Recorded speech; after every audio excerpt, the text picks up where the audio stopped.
Bom, gente, boa noite para todos. Boa noite, Bárbara. Boa noite aos nossos web amigos que nos acompanham nesse instante, de seus lares, através dos equipamentos, dos telemóveis, dos computadores, os amigos que estão no chat, na transmissão da Rede Amigo Espírita, como também do Facebook, e os nossos ouvintes da Rádio Brasil Espírita de Maceió. Nós damos boas-vindas para todos nesse encontro bendito na Casa de Kardec. Hoje nós estamos recebendo a visita de Marcelo Badaró. Seja bem-vindo, Marcelo. Novamente, é uma honra te receber. Ao Júlio, que está conosco aí, trabalhador da casa, companheiro nosso das tarefas também dos sábados no estudo do Apocalipse, que a gente aproveita para convidá-los a estar conosco. Pois bem, nós fazemos o estudo do Livro dos Espíritos às quintas-feiras, que é a obra básica da doutrina, editada em 18 de abril de 1857 em Paris, França, por Allan Kardec. Estamos trabalhando com a segunda parte do livro no seu capítulo 7º, Retorno à Vida Corporal. E o nosso tópico de trabalho está sendo idiotismo e loucura. Na última semana nós trabalhamos a questão 371 até a 372A. E hoje nós vamos trabalhar a 373 até a 374. Eu vou pedir à Bárbara que faça a leitura da questão 373. Depois eu vou pedir o Júlio para fazer a leitura da 373A e a Bárbara retoma fazendo a leitura da 374. Por favor, Bárbara. Questão 373. Qual o mérito da existência de seres que, como os cretinos e os idiotas, não podendo fazer o bem nem o mal, não podem progredir? Resposta: é uma expiação imposta pelo uso que fizeram de certas faculdades. É uma pausa temporária. Só um pouquinho. Repete para mim a resposta, porque não é uso, é abuso. Abuso, desculpa. Resposta: é uma expiação imposta pelo abuso que fizeram de certas faculdades. É uma pausa temporária. Pode emendar. 373A. Pode assim o corpo de um idiota conter um espírito que tenha animado um homem de gênio em precedente existência? Certo. O gênio se torna por vezes um flagelo, quando dele abusa o homem. A superioridade moral, agora é o comentário de Kardec, a superioridade moral nem sempre guarda proporção com a superioridade intelectual, e os grandes gênios podem ter muito que espiar. Daí, frequentemente, lhes resulta uma existência inferior à que tiveram e uma causa de sofrimentos. Os embaraços que o espírito encontra para suas manifestações se lhe assemelham às algemas que tolhem os movimentos a um homem vigoroso. Pode dizer-se que os cretinos e os idiotas são estropiados do cérebro, como o coxo o é das pernas e dos olhos o cego. Questão 374. Na condição de espírito livre, o idiota tem consciência do seu estado mental? Resposta: sim, com muita frequência. Compreende que as cadeias que impedem o seu voo são uma prova e uma expiação. Muito bem. A resposta da 374, ela se encerra definindo a questão da prova e expiação. Essas duas palavras, ou essas duas condições, elas podem ser definidas por nós, nesse início de reunião, como ponto de reflexão principal do trabalho. Palavra-chave: quando a gente está estudando, uma dica. Você tem um texto, para que haja uma fixação do conteúdo, você deve escolher palavras-chave. Procurar retirar a ideia principal do texto. Isso é uns macetinhos, fazer resumo, que é uma maneira muito interessante de se assimilar melhor o texto. Então, nós vamos definir aqui prova e expiação. Também porque aqueles amigos que acompanharam o estudo na última semana, que por circunstância muito favorável, nós tivemos a presença também do Marcelo e do Júlio, a dupla dinâmica. E nós trabalhamos na última semana, então, um pouco dos aspectos da expiação. Estão lembrados? Sim. Então, nós podemos fazer uma ponte com o estudo anterior, mas sem preocupação para vocês que não assistiram o tema, porque nós vamos dar sequência, mas vai ficar claro, pelo menos essa é a nossa expectativa. Então, vamos só contextualizar. Retorno à vida corporal, o tópico é idiotismo e loucura. Eu vou explorar o Júlio. O Júlio vai se recordar que nós falamos rapidamente, porque o nosso estudo não é entrar nos meandros da loucura ou do idiotismo. Não é esse o objetivo. Embora o tema ele chama muito e nos causa também um comprometimento em trabalhar alguns aspectos.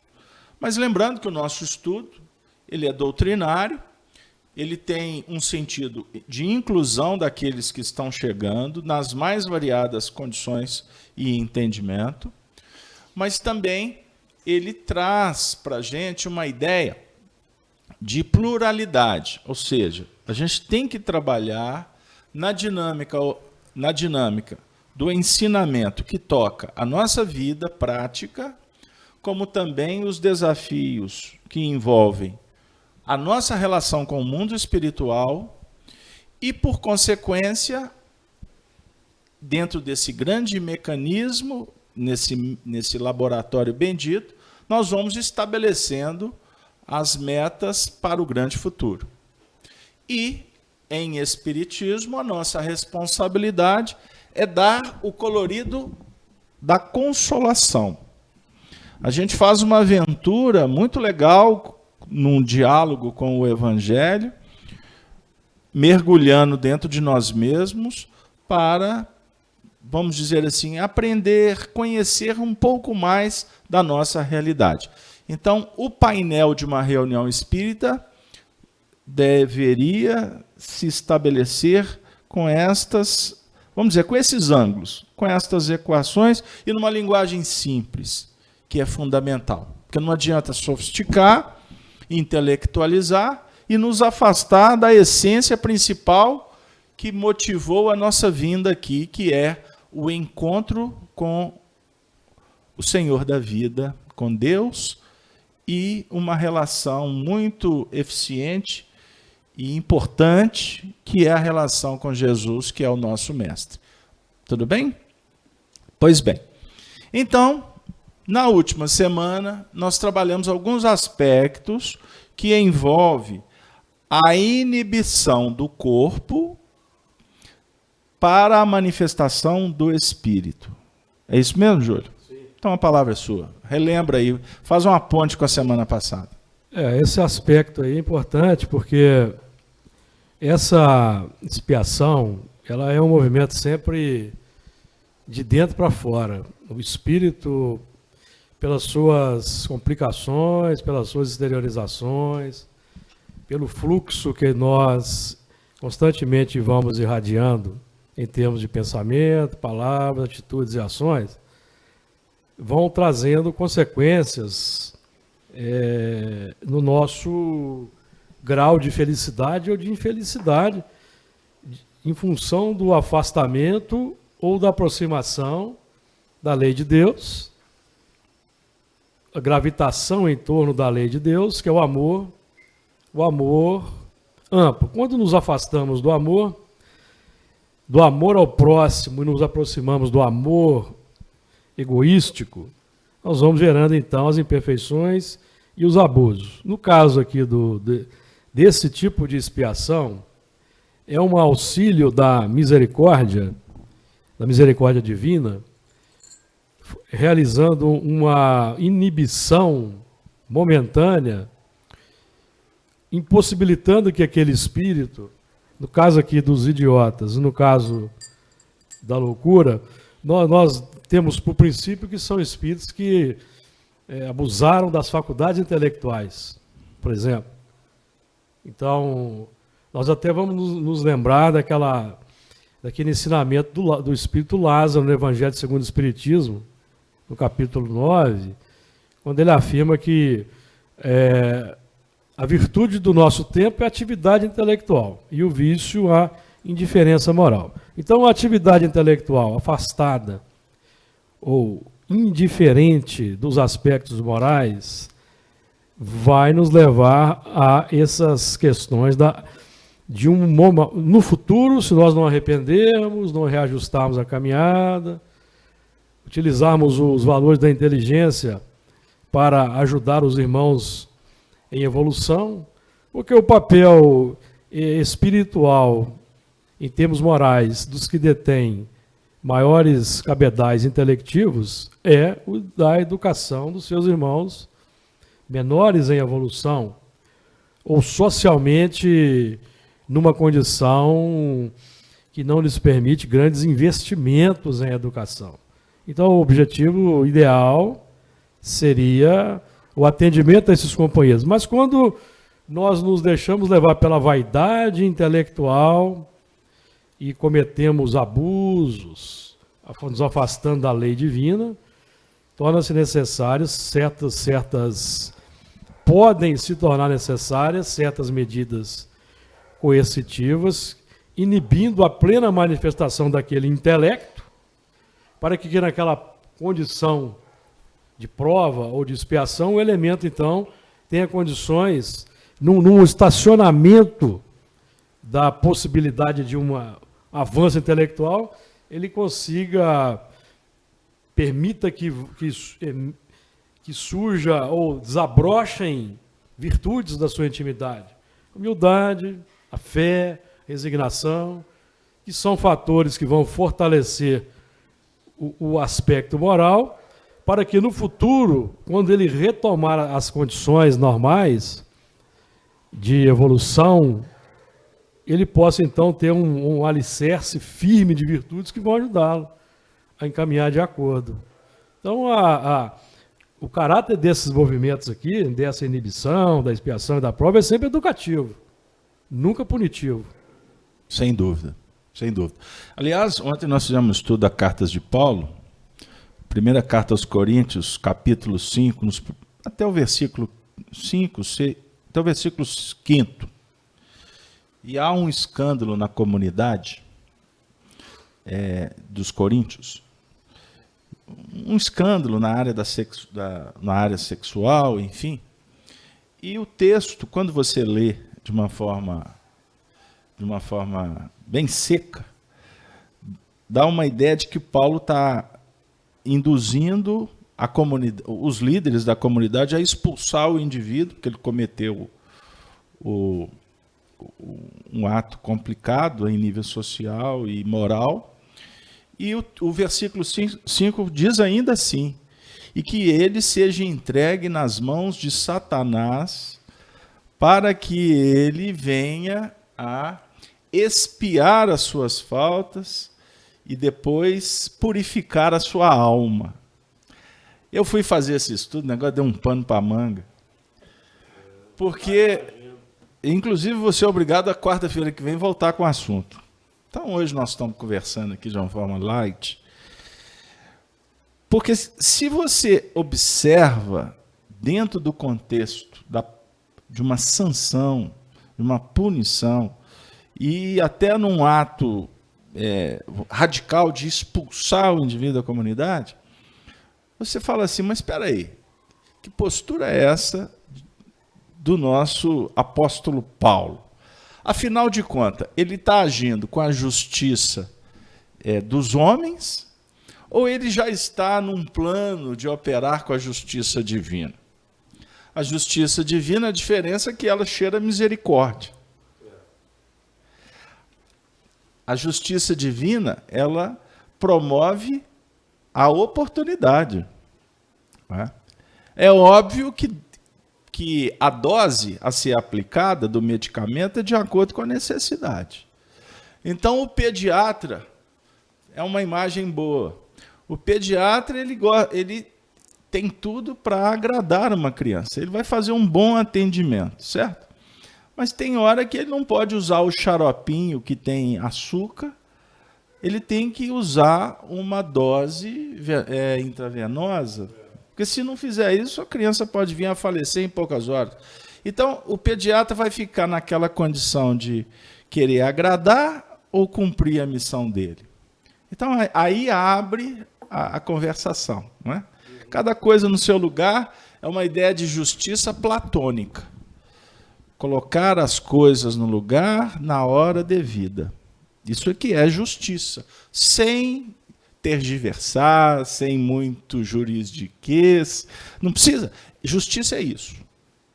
Mas quando usar de mais energia, de mais doçura, de mais brandura, quando a justiça opera na repreensão, no castigo, são assuntos ou aspectos que visitam a todos nós diante dos obstáculos do caminho.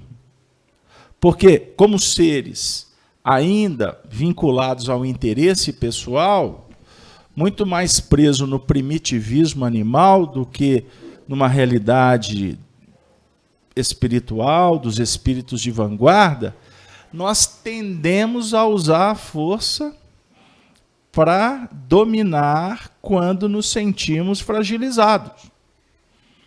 Isso justifica o grito, a violência, o preconceito, etc, etc, etc. Pois bem, e por que nós estamos relembrando o tema de ontem? Porque, na verdade, se você pega a linha descritiva, nós ainda estamos muito vinculados a esses padrões de uma educação coercitiva. E a proposta do Evangelho de Jesus, que na verdade é a síntese da filosofia na sua essência, é contribuir para que os indivíduos despertem a sua consciência para compreender os mecanismos da vida. E a educação espiritual, ela não opera com os planos da coerção, da punição, do castigo, e muito menos da premiação. Então, as tradições, as religiões, elas se tornaram, todas as religiões se tornaram propostas de submissão exatamente quando os homens foram lidar com as questões políticas e de relação, que, na verdade, as religiões apenas dão um norte. Mas, na hora de pôr em prática, nós vamos colocar de acordo com a nossa condição. Então, lá atrás, homens primitivos, sociedade necessitando de organização, usou o expediente da força. Não é? Então, isso é muito interessante a gente refletir. Por que Moisés, como médium, como legislador, ele traz os 10 mandamentos sob o ponto de vista filosófico, de muito valor, de muita importância, mas chegou num ponto que o povo estava em confusão, o povo estava nas linhas da rebeldia, porque estavam acostumados à servidão no Egito, foram para o deserto. Imagine, perderam o conforto. Eles eram escravos lá, mas tinham trigo, tinha cevada, tinha vinho, tinha casa, ou seja, tinha ambiente social, eles tinham os seus momentos também de tertúlia. Gostou do termo? Tertúlia é coisa antiga, hein? Pois bem, eles tinham as atividades festivas, aí vão para o deserto. Imagine. Então lá, eles foram em nome da fé, que na verdade eles queriam era se libertar. A religião vira apenas pano de fundo. A Deus, não, Deus até quando me interessa. Esse é o ponto. Enquanto é filosofia, a conversa é muito legal. Mas na hora que a gente vai para a prática, o papo é diferente.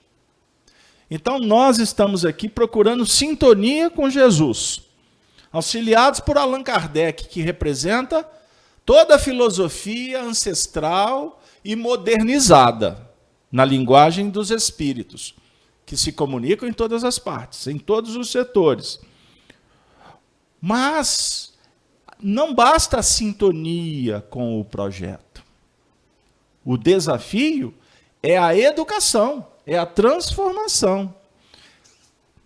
É o como fazer. O que fazer, todos aqui já sabem. Ou não? Você já sabe. Por isso que você veio a FEAC. Foi ou não foi, Bárbara? Você já sabe que você tem que fazer, que você tem que cuidar. Porque se você não cuidar, a engrenagem da vida vai te triturar. Se você não se preparar e sair desse ramerrão do prazer e da dor, do desejo e do medo, e começar a operar com os planos da razão, da vontade superior, compreendendo que existe um mundo íntimo que é desconhecido. Você não se conhece. E o que eu estou falando aqui não é novidade nenhuma para os filósofos. Sócrates dizia, sei que nada sei. O grande lance é recordar. Então, para recordar, você tem que dialogar. Você tem que trabalhar com os elementos. Recordar o quê? O que você traz. Essa foi a grande descoberta de Sócrates, quando interpreta o pensamento de Hermes do Egito, que foi passando de filósofo para filósofo até chegar na Grécia com Pitágoras, o pai. Aí o Sócrates dizia, mas espera aí, esses valores meus, eles não foram adquiridos aqui. De onde que eu trouxe? Isso veio de algum lugar. Então ele começa a elaborar o chamado mundo espiritual, que na época era o mundo das ideias, como Platão trabalhou o seu discípulo, fez belos discursos sobre esse mundo das ideias. Então observe, nós temos o mundo íntimo, que são os seus valores, as suas aquisições, as suas aptidões, as suas tendências. Esse mundo íntimo, ele precisa de ser revelado, você tem que pôr para fora, e você vai manifestá-lo no convívio, no dia a dia. E, na verdade, você, então, também vai se deparar com outra realidade, que é a realidade do próximo, que também traz consigo o seu mundo íntimo. Olha que interessante. E o que é mais valoroso ainda é percebermos que quando há uma união de ideias, de sentimentos, estas realidades espirituais, elas se tornam punjantes, força, engrenagem. Olha que interessante. Então tem o mundo íntimo, seu, o do próximo e da coletividade. E essa coletividade, se eu for trabalhar apenas a ideia das nossas relações aqui como seres humanos encarnados, o Sócrates, por exemplo, começou a discutir a possibilidade de ter, no mundo das ideias, seres que não estão aqui ocupando corpos, usando corpos. Ele estava falando da vida espiritual. Platão desenvolveu esse assunto. Immanuel Kant, no século XVIII, escreveu uma teoria que ela é puro espiritismo. Puro espiritismo. O Immanuel Kant chegou a teorizar a possibilidade que existe uma vontade própria, você tem que operar com a sua vontade, a partir de uma teoria moral que existe dentro de você. Vê se tem alguma semelhança com a lei divina que está gravada na sua consciência. Immanuel Kant falou do assunto. Inspirado, por exemplo, em Rousseau também, filósofos.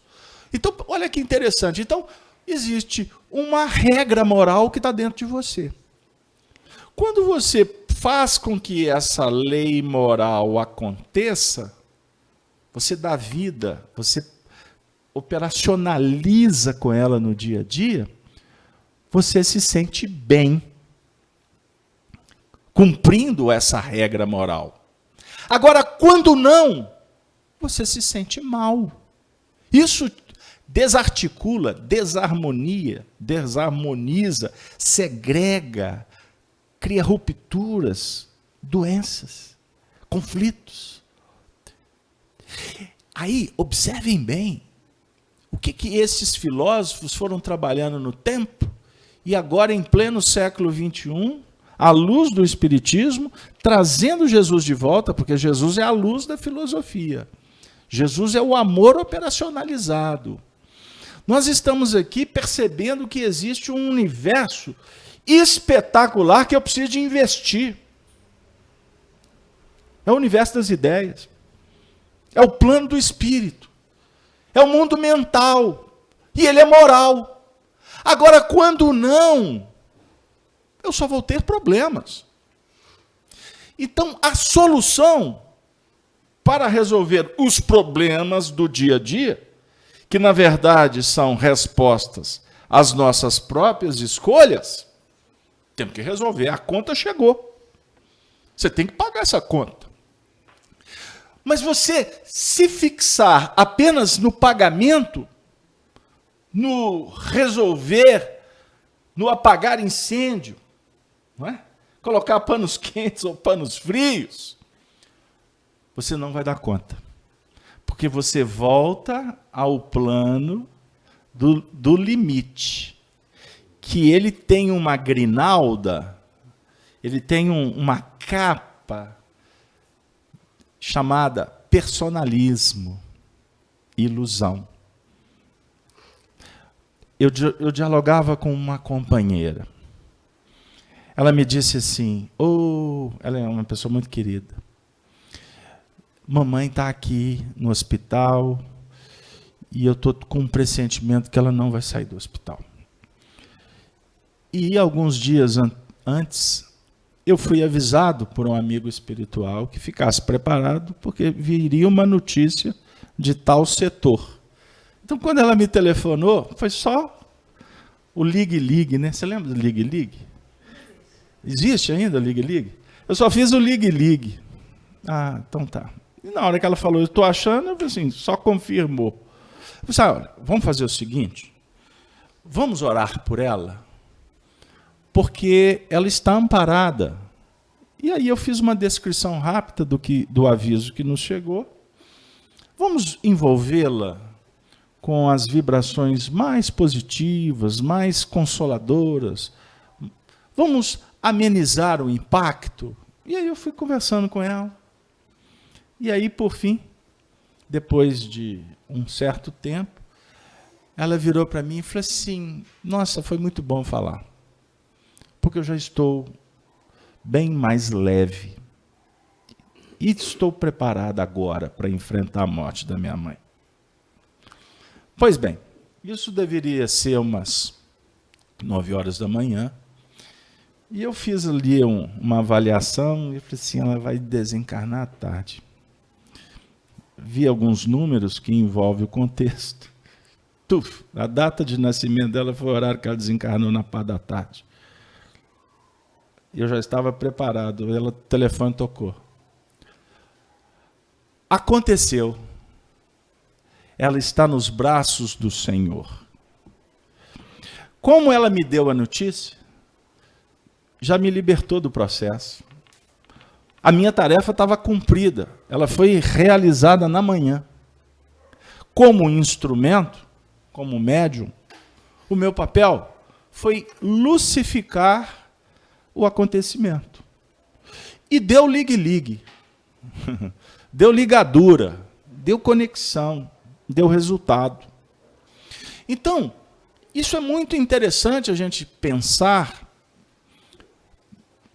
porque nas realizações do dia a dia, é que o mundo espiritual se materializa e que essas ideias ganham vida, ganham corpo.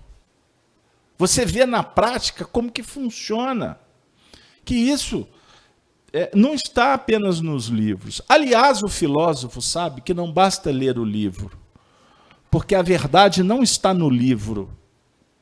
A verdade será no momento em que você saborear a teoria que está no livro. Porque quem escreveu pode ter esse conteúdo como verdade. Mas você é um observador diante da informação. Ela ainda não é vida para você. Por isso, nós não podemos limitar os nossos conceitos. Ao contrário, nós precisamos sair para o mundo, para entender o que realmente vem a ser a caridade. Porque a caridade é o diferencial nas nossas ações com vistas à libertação. Porque nós estamos enjaulados, nós estamos aprisionados, como este espírito deste exemplo, seja no plano da loucura, que a loucura nada mais é do que o desvio que foi agravado por escolhas que enovelam o indivíduo no prazer. Lembram que eu falo muito? Que nós, seres humanos, nos movimentamos entre o prazer e a dor? Prazer e dor, prazer e dor. O animal voltou do veterinário comigo hoje. Dá alguma coisinha para estimular ela a comer o remédio. Você está trabalhando com o prazer do animal, não é? Dentro de um plano de necessidade dele tomar o remédio. Mas se você falar para o animal, toma o remédio, não, ele não vai tomar, porque ele não tem consciência. Então ele vai ficar ali sentindo dor. Então qual que é o papel do dono ali? Que na verdade é um educador, né? Geralmente quem educa animal, antigamente era tido como adestrador. Eu não sei se o termo foi adaptado aí para o mundo moderno, mas na minha época chamava adestrador. Contrata um adestrador para educar o seu cão, certo? Pois bem, então o adestrador do cão, ele, no nosso mundo íntimo, ele representa a vontade. É a mente que precisa de operar. Então, a vontade vai adestrar para que o prazer não se exacerbe e para que a dor seja suplantada ou resolvida. Captaram? Porque se não tiver o adestrador, você vai no impulso do prazer. E aí, o que você vai, na verdade, criar? O prazer, ele é estimulante. Você vai em busca do atendimento às sensações, né, ao que antigamente se falava da carne, o apelo, porque o próprio nome indica, é prazeroso. É prazeroso. Mas a partir do momento que você observa que existem consequências, quando o prazer ele não é contido, não é assim? As paixões do Livro dos Espíritos. Busca a questão da paixão aí, Júlio, você que gosta. É a 907. Traz ela aí. Enquanto ele procura. A paixão é um corcel que perde o governo. Você não controla a paixão. Aliás, você não controlando o instinto, ele se torna paixão. Sim. Tá claro? Sim. Aí, como que você vai conter a paixão? Operando com a vontade. A vontade que vai cuidar da paixão. Mas essa vontade é um ato voluntário consciente. Se é um ato voluntário, livre e consciente, você, na verdade, precisa de entender a necessidade de conter a paixão. Antigamente, a paixão era contida, seja pela repressão militar ou política, ou pela atuação religiosa dos sacerdotes. Muito simples. Se você exagerar na paixão e cometer um crime, vem uma sanção, vem uma punição, certo? Isso é sob o ponto de vista civil, militar, social. E na religião, como que lidava com a paixão? Luxúria, a gula e pecado, inferno, culpa, punição, diabo. E aí os painéis sempre muito sombrios. O que, inclusive, fez com que estimulou a própria sociedade a repelir os réprobos, os criminosos, tirando deles qualquer oportunidade de soerguimento. Não era assim com os leprosos? Por falta de conhecimento, expulsavam o leproso. Ou ranceniano, né? Mas antigamente falava era leproso. Por vale dos imundos. E eles eram tidos como almas possuídas pelo demônio. E o contato iria contagiar. Então era um mecanismo reativo da sociedade mística, mas orientada exatamente por aqueles que queriam implementar uma educação na base da coerção, da força, da culpa ou do estímulo, da premiação. Então, só antes de passar para o Júlio, isso é importante, gente, porque o mundo antigo ele foi organizado sobre essa jurisdição. E a sociedade que vivemos atualmente, nesse momento histórico, pleno século XXI, a sociedade se movimenta nos mesmos padrões. Com medo ou desejo. Então, só para... Júlia, eu vou passar, mas é importante a gente entender. Nós estamos na fase do Natal. Natal. Então é Natal. Vocês podem cantar com a Simone e eu canto com o John Wisterleno. Porque eu sou também bitomaníaco. Você é purista. Sou purista. Pois bem. Vamos lá. Natal. O que te emula nessa época? O que vem de fora vai estimular o prazer. Certo? O mundo materialista, ele fomenta a busca ao atendimento ao prazer. Certo? É necessário. Porque o dinheiro tem que circular para que a sociedade se organize. Então, existem vários tipos de convite que promovem a disputa. É uma grande competição. Me mandaram um WhatsApp, muito bonitinho, até com a intenção de quem me enviou, foi muito nobre. E, no primeiro momento, eu até me sensibilizei mesmo. Um videozinho ali, era uma pessoa famosa e tal, e falando Natal, porque ele ganhou um presente. E aí vem toda uma vida de um megastar, e papapá, para dizer assim, tudo começou com um presente de Natal e que se tornou num grande astro. Ok.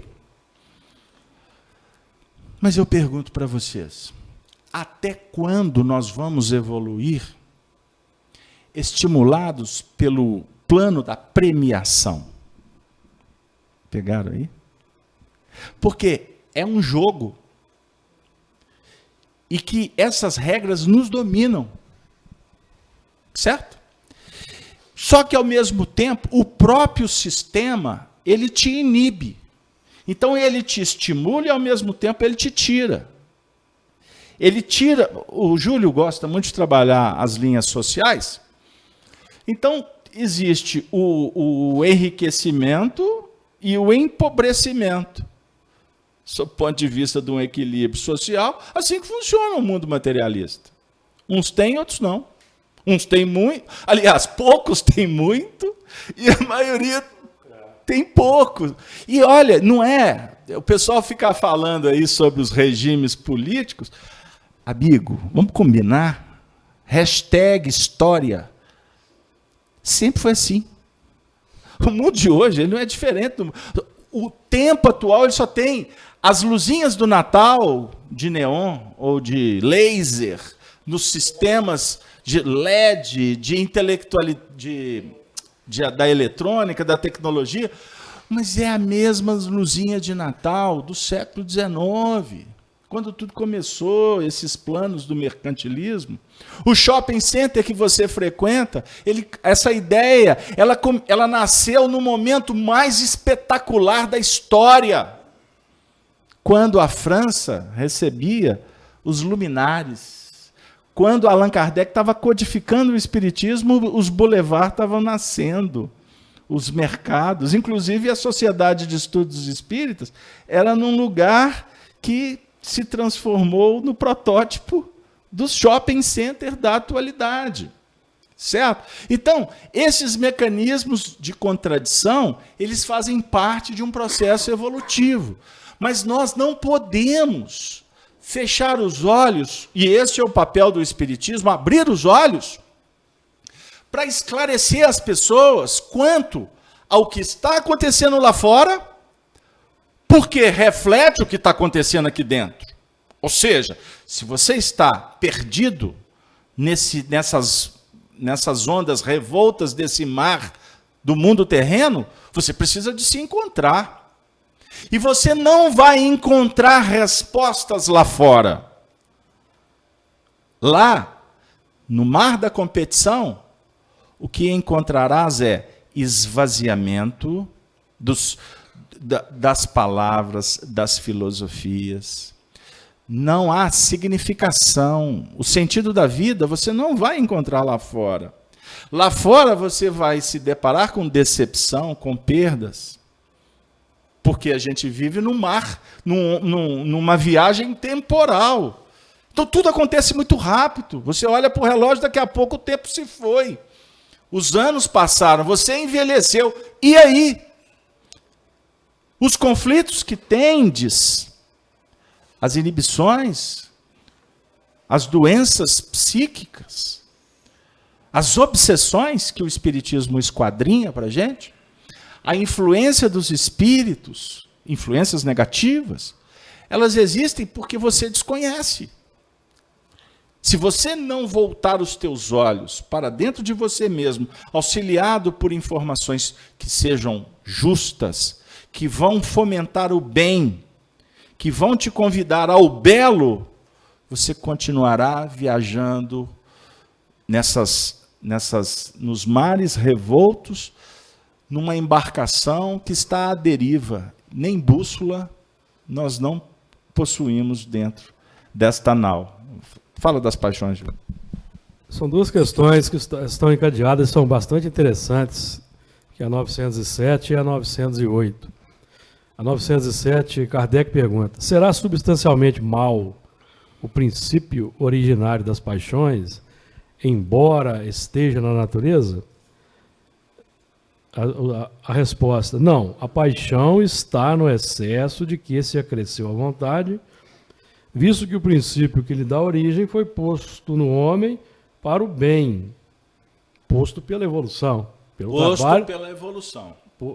Pelo trabalho do princípio inteligente ao longo das formas, que nós conhecemos como instintos. Tanto que as paixões podem levar à realização de grandes coisas. O abuso que dela se faz é que causa o mal. Aí vem a 909 que você citou. Só um pouquinho.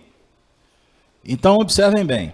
Quando fala o problema está no abuso, então eu vou só dar uma frisada, para ficar bem claro, porque senão a gente cai numa ideia religiosa heteronôma.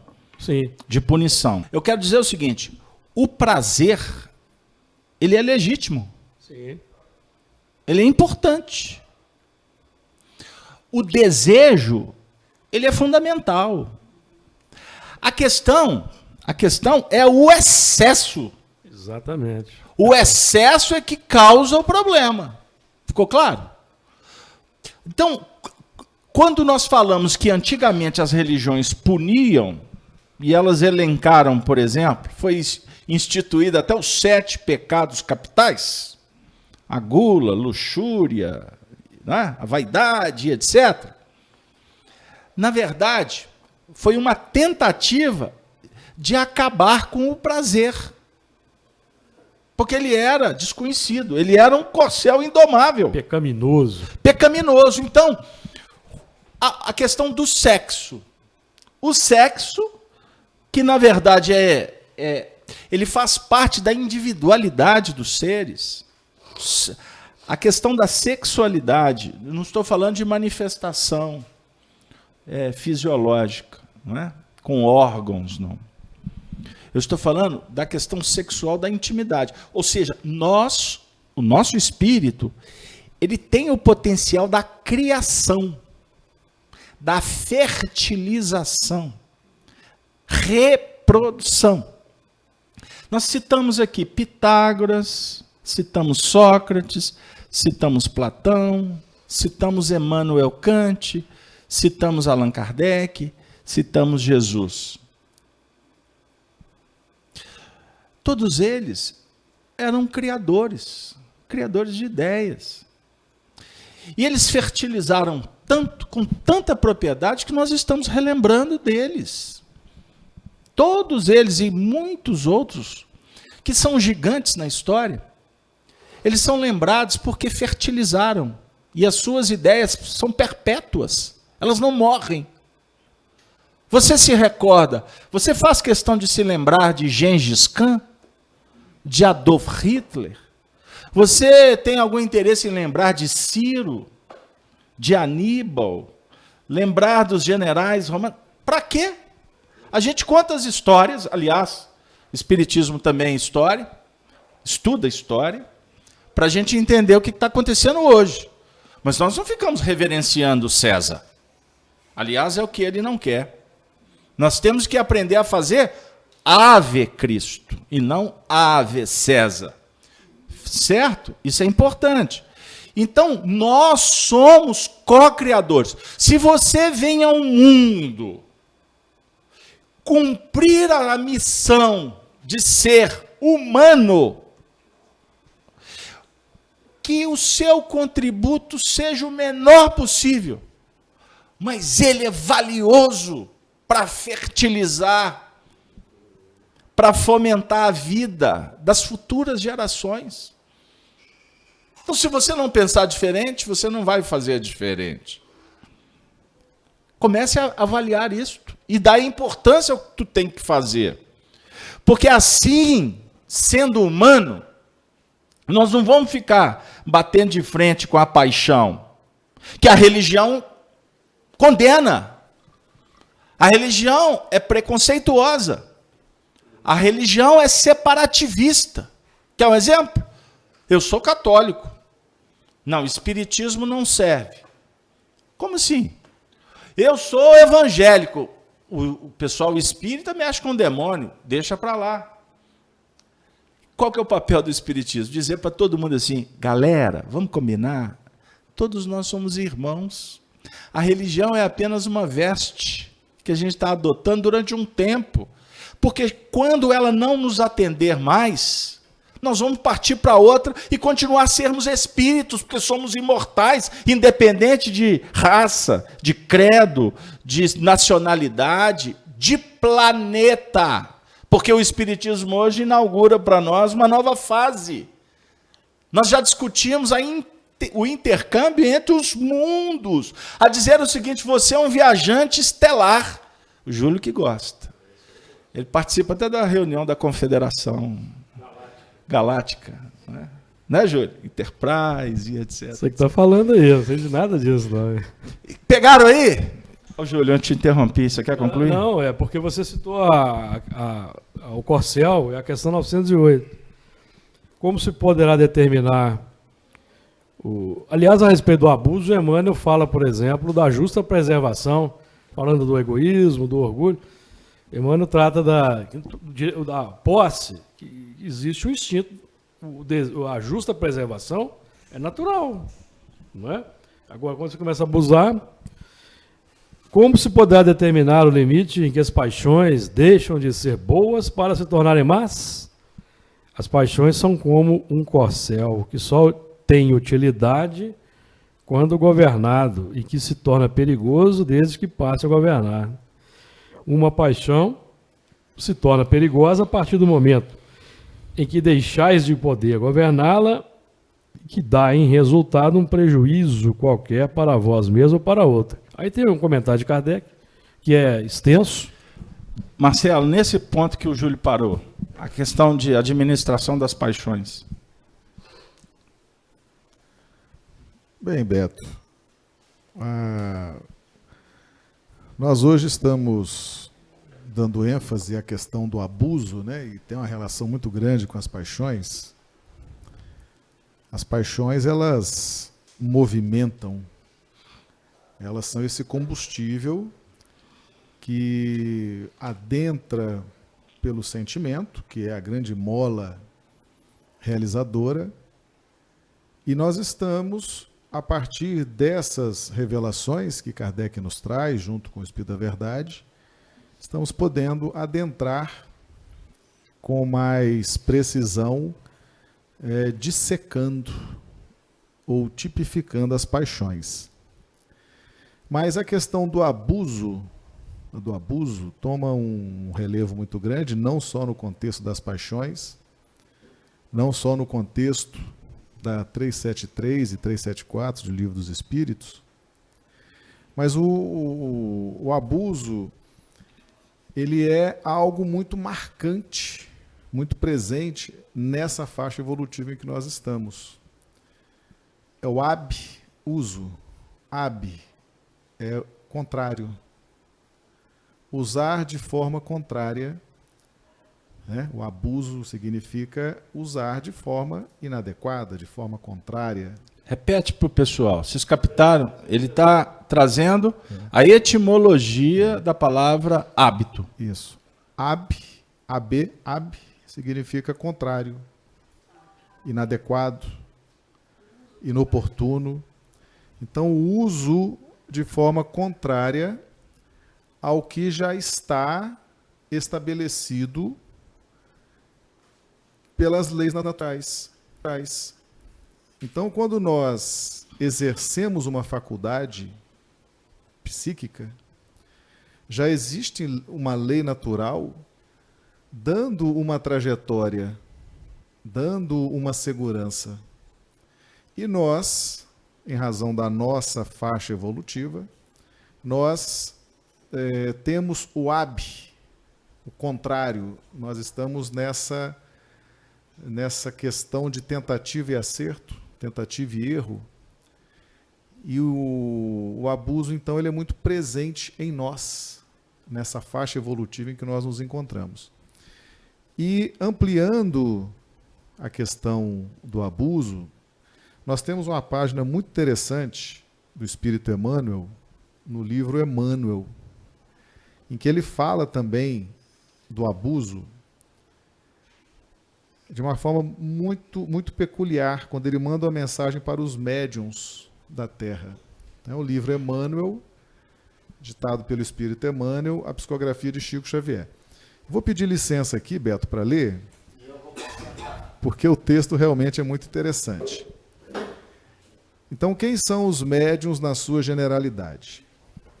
Os médiuns, em sua generalidade, não são missionários na acepção comum do termo. São almas que fracassaram desastradamente,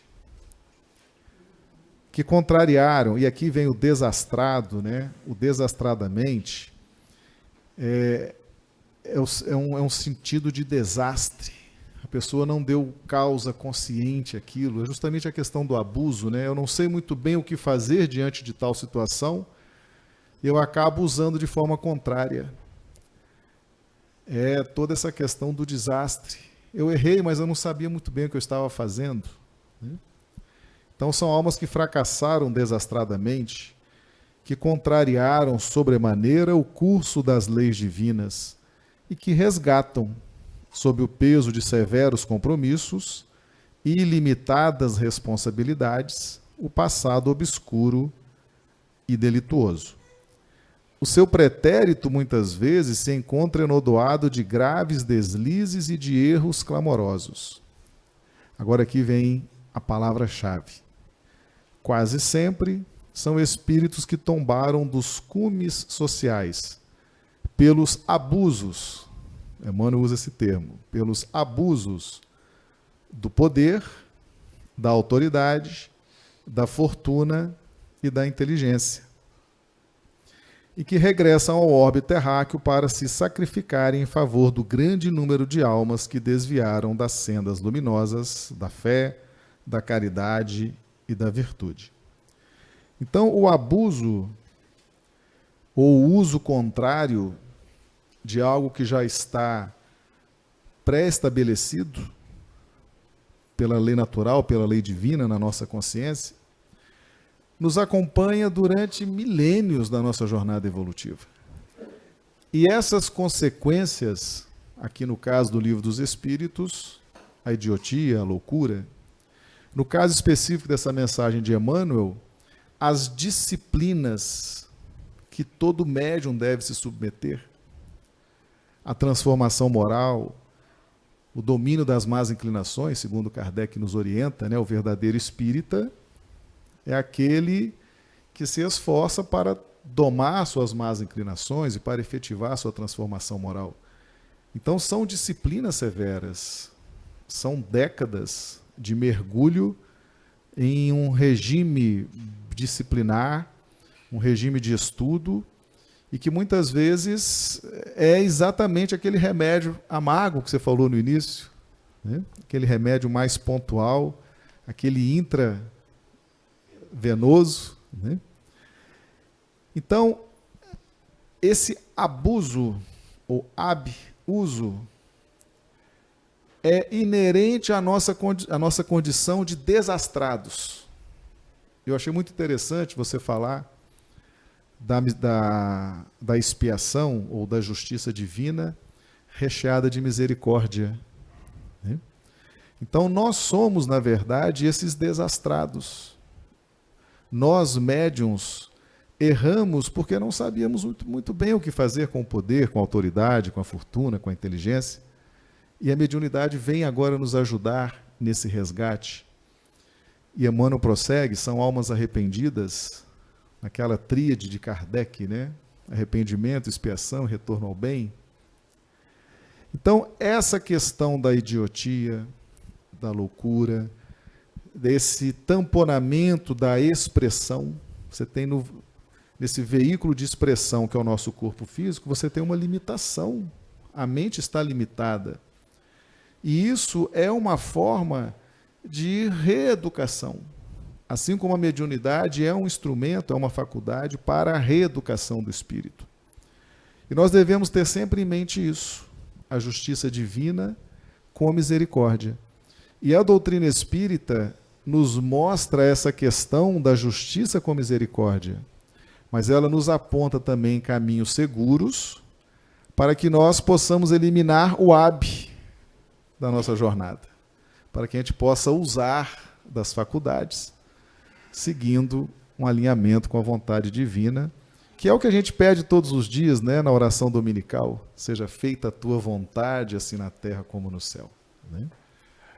E foi muito interessante, porque a sua ponderação, ela encaixa exatamente num momento que a gente tinha reservado, que ele tem a ver com a maneira de teorizar do Immanuel Kant.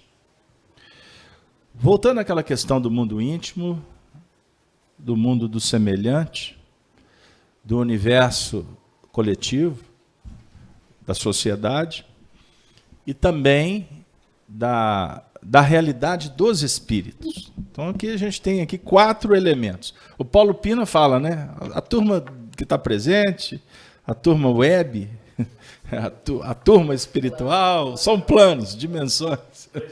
Os 3 planos. Então, na verdade, é o seguinte, o espírito, à medida em que ele vai percebendo a beleza dos conceitos ou da concepção moral, conceber a moral, você se deparar com a beleza da virtude, o espírito vai encontrando o remédio para os seus males. Olha que extraordinário. Aliás, isso tem a ver até com a psicologia experimental ou espiritualista do século XIX, porque já a psicologia tomou outro rumo. Ela foi muito para o campo da autoajuda. E de egoísmo nós já estamos por aqui. Eu não estou desconsiderando, mas estou dizendo que a própria psicologia vai se ressignificar e voltar para as bases. Porque se não projeta as linhas definidoras da virtude, do labor operacional no bem, o indivíduo não sai. Ele não sai dos seus dramas. Ele pode fazer a catarse que for, pode conversar que for, mas não vai resolver. Sabemos que existem etapas. E, aliás, terça-feira a gente estava no estudo, Paulinho aqui, eu até fiz uma parte, estávamos falando sobre metodologia, lembra? Porque o Paulinho estava falando sobre que a ideia, né, de que da perfectibilidade, ele até ficou meio empolgado, falou que o bem está dentro da gente. Mas, na verdade, ele queria dizer, e é óbvio que eu sou respeitador, mas só uma questão só de palavras. Ele queria dizer o seguinte, que o potencial, a força, a perfectibilidade está em você, mas que precisa de ser operada. A faculdade tem que ser desenvolvida. A sensibilidade tem que ser aprimorada. A inteligência dinamizada. E etc, etc, etc. Ok? Porque senão a gente já seria perfeito. O espírito é criado simples e ignorante. Então nós temos uma trajetória a percorrer. Agora a luz, a essência do espírito, ela é incorruptível, ela é pura. Ela é pura. A questão é que ela está envolvida por uma camada de... O Oswaldo Abreu usava o exemplo do piche. Pensa numa lâmpada, você passa piche em torno dela. Isso aí, o piche representa a deformação do caráter. Os desvios, que o abuso, que o hábito vai definir lá na frente. Inclusive, os problemas de índole. Então a gente costuma dizer, o indivíduo nasceu com a índole complicada. Não é a índole do espírito, é a do caráter. Porque todos os espíritos têm o potencial da perfeição. Todos. E eu acho que agora eu estou entendendo por que eu comecei o estudo falando de um drama que eu entrei nele ontem no estudo das cartas de Paulo. Porque ele precisa ser debatido, Júlio. Você sabe por que nós espíritas, nós trancafiamos, nós expulsamos, nós rotulamos pessoas, espíritos. Quer um exemplo? Vocês vão achar na internet assim, ó. Júlio, eu tenho que repetir. Não vou repetir. Vê lá, hein? Não tem nada com isso. Não, você está apoiando, você vai para um umbral comigo. Você está fazendo estudo comigo no sábado, como eu sou fiel, eu acompanho. Isso aí não tem erro, não. Pois bem, então vamos lá. O que vocês vão achar na internet aí, vídeos, falando de espíritos degradados?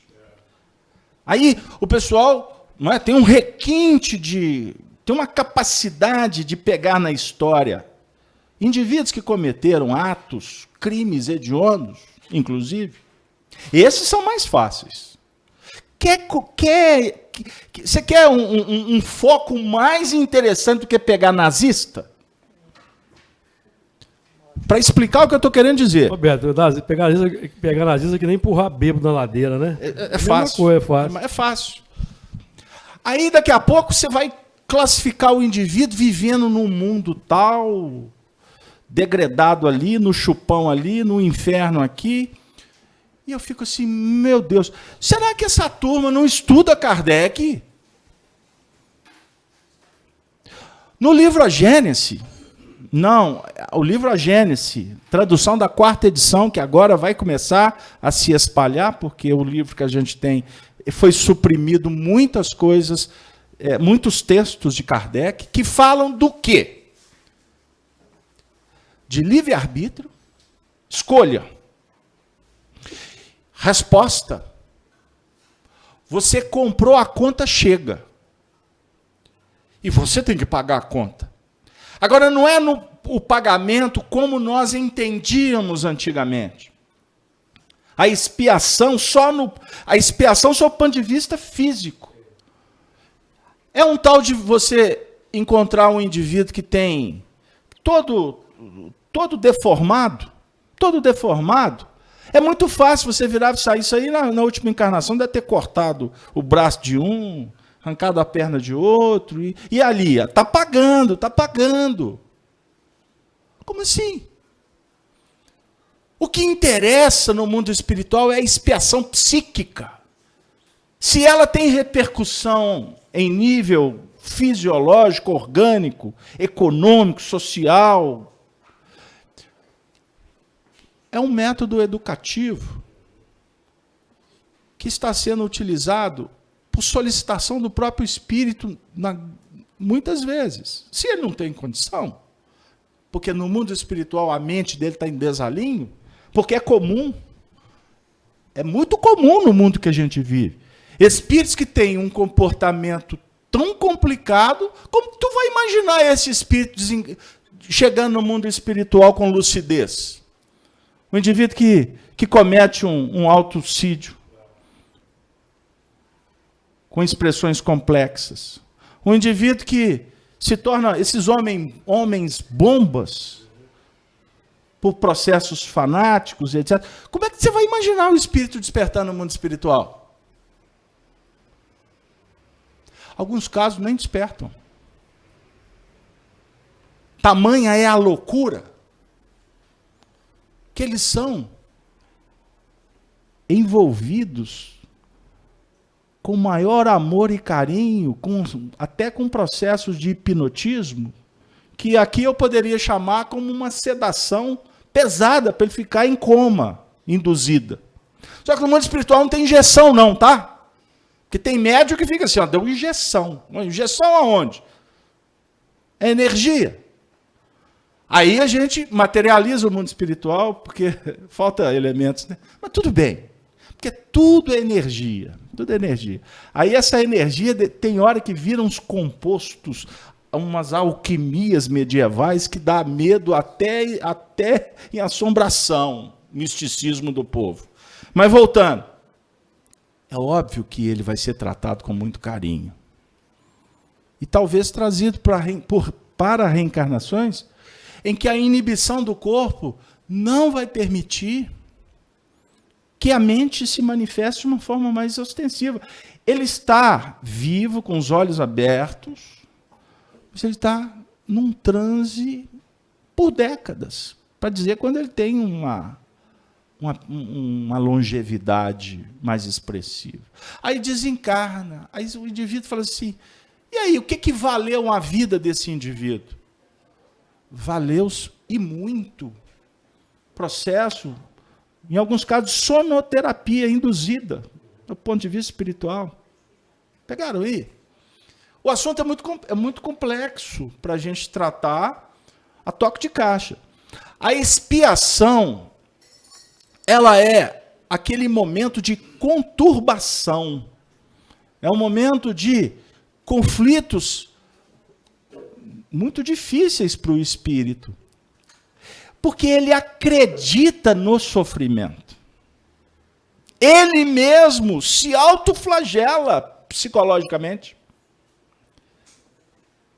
A expiação, ela é motivada pelo próprio indivíduo.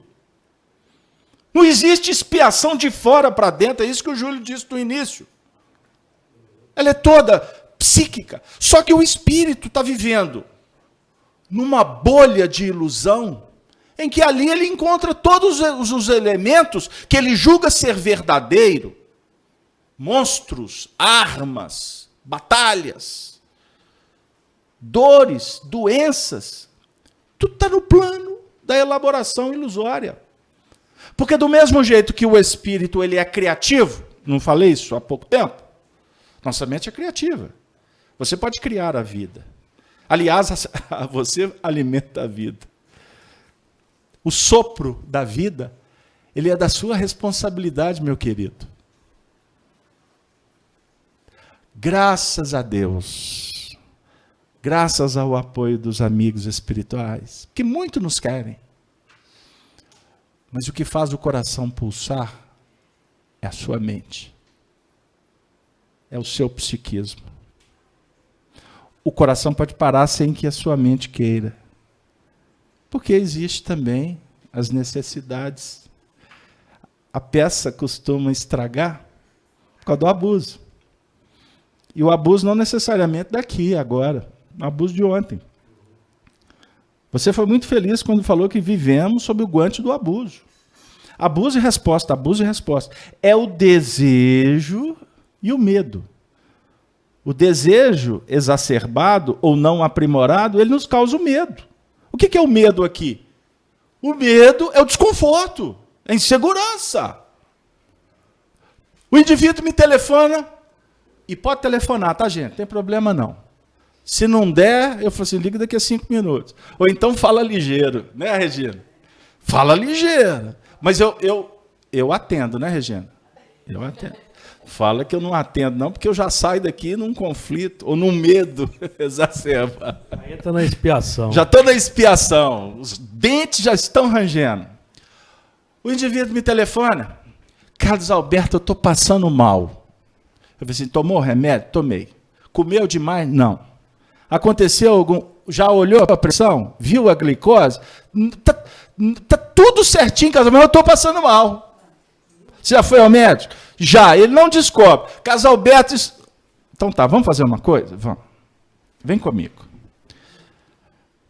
Aí eu jogo o indivíduo lá em Sírios, lá nas regiões resplandecentes. Maravilha. Pensa numa flor diferente.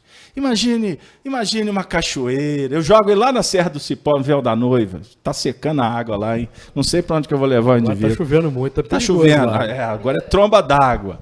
Pois bem, agora pensa num passarinho. Fala, vem, respira fundo. Vamos fazer uma prece, pensa na luz. Tá.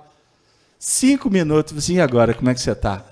Carlos Alberto, você é um bruxo. Eu falei assim, e dos piores, de 5ª categoria. O que você fez? Mágica é essa? Eu falei, nenhuma, eu só te induzi a sair do painel que você quis entrar. Foi você que escolheu o lobisomem. Foi você que acreditou no duende. Foi você que elegeu o sacerdote e agora está decepcionado com ele.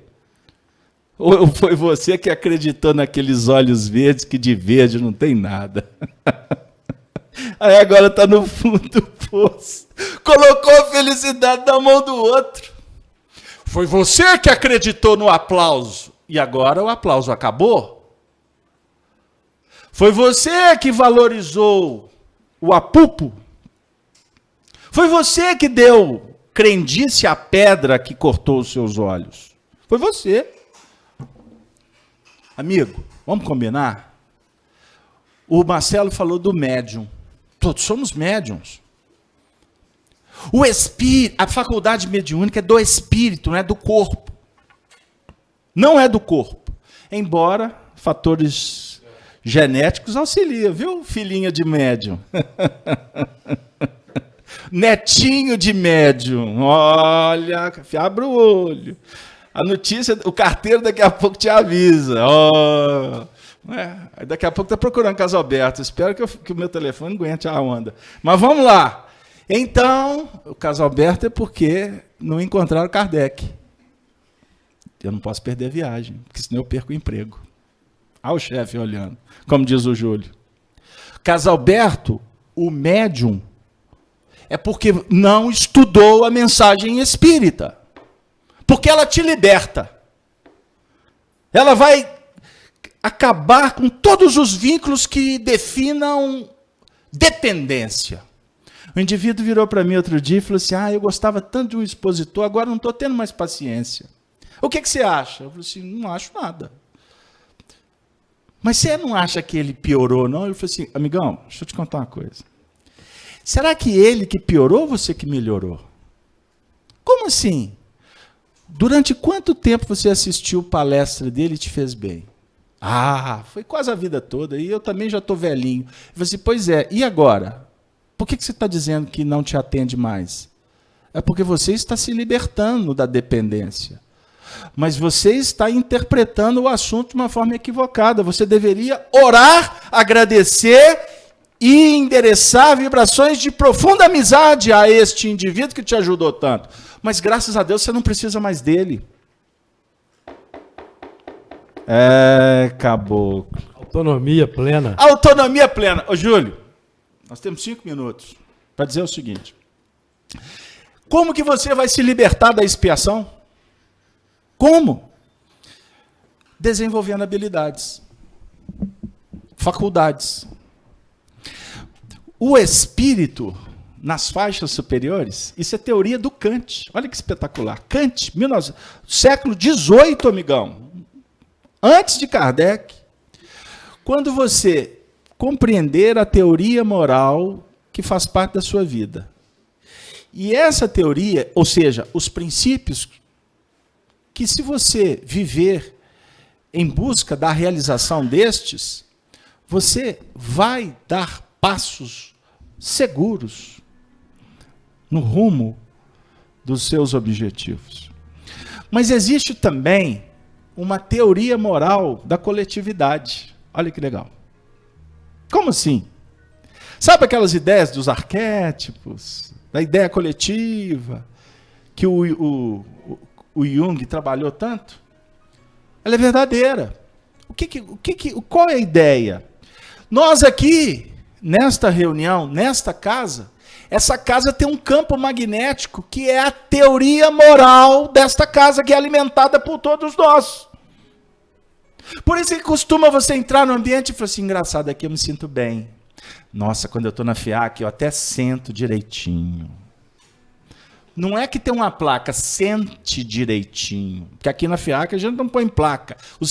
A prece é um silêncio. Isso é a maior cartilha heteronômica que eu já vi. Mas tem centros espíritas que se você não colocar, meu amigo.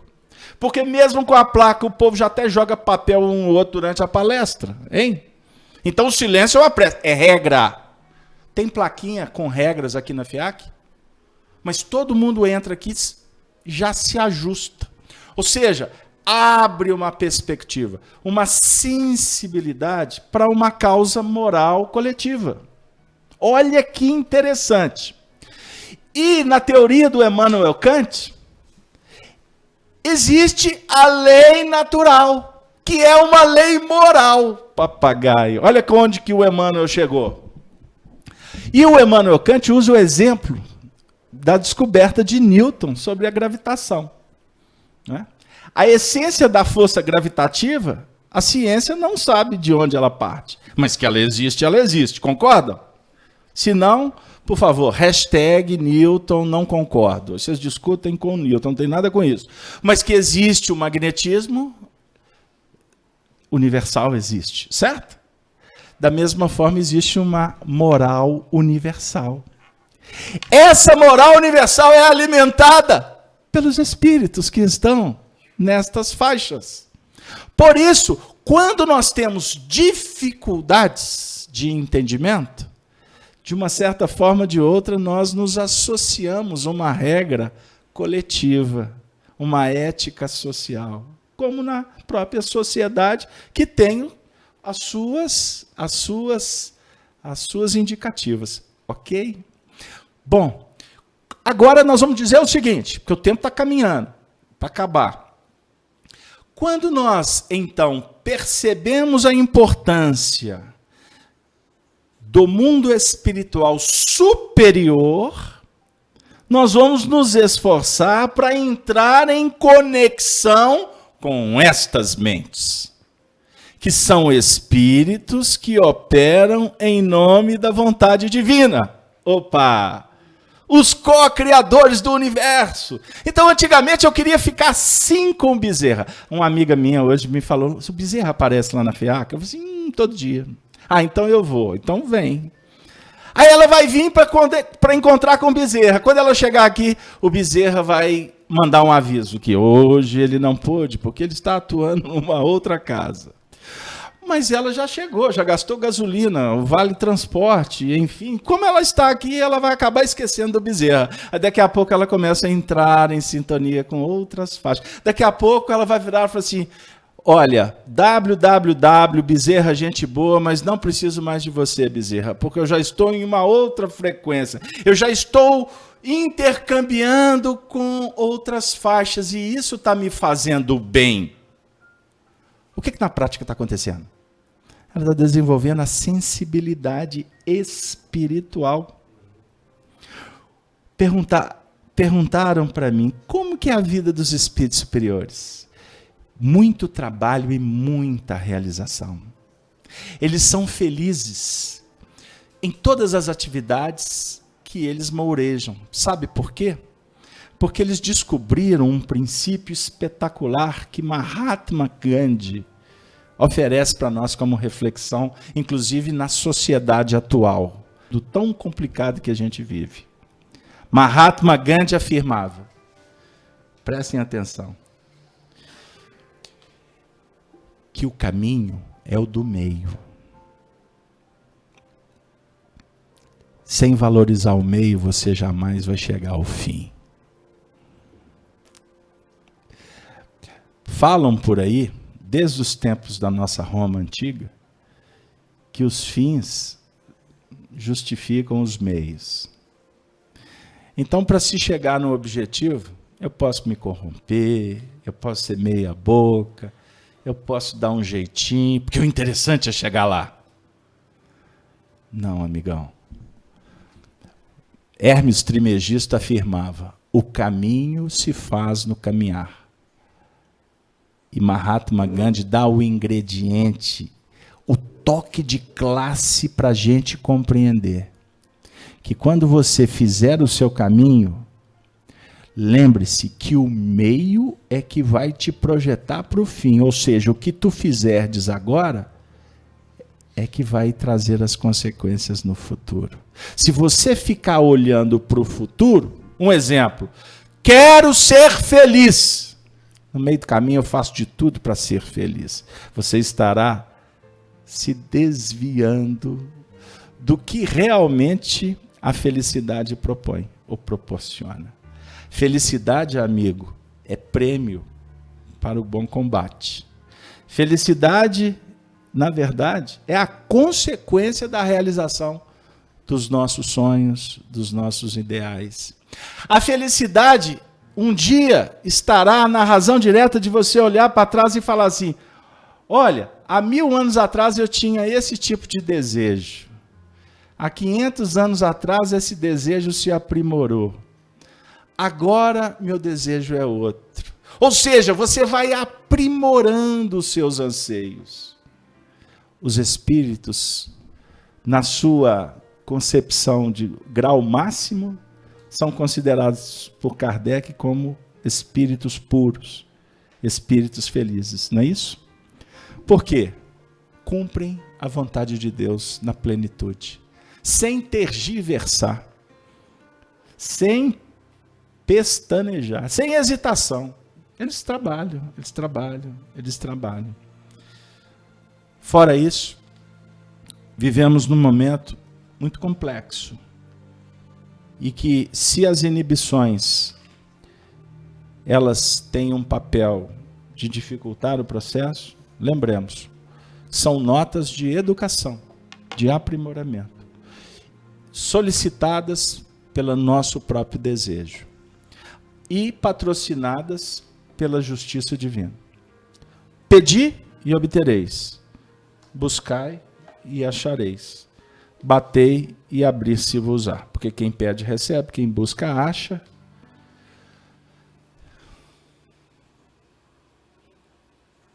E quem sonha, começa a se projetar para os sonhos divinos, para as metas que remontam ao nosso grande futuro. Jesus disse assim no capítulo 8, versículo 12 de João, aquele que me segue não andará em trevas, E eu completo ainda o mesmo texto dizendo: e terá a luz da vida. Siga Jesus. Agora saiba que seguir é constatar, é aprender o que deve ser feito. E vale a pena. Agora, como fazer? Jesus vai te inspirar, mas a descoberta é sua. Ninguém vai te dizer como você deve fazer. Tá certo, Bárbara? Essa menina é educada. Nós agradecemos a presença de todos, agradeço a contribuição do Marcelo, do Júlio, dos amigos da equipe, Bárbara. Desejo a vocês um bom retorno para os lares. No sábado ainda nós estaremos aqui. Aliás, na próxima semana nós vamos concluir o ciclo 2019. Teremos reunião normal, terça, quarta, quinta, sexta. Sábado ainda nós vamos decidir, ok? Então vocês estão convidados a vir.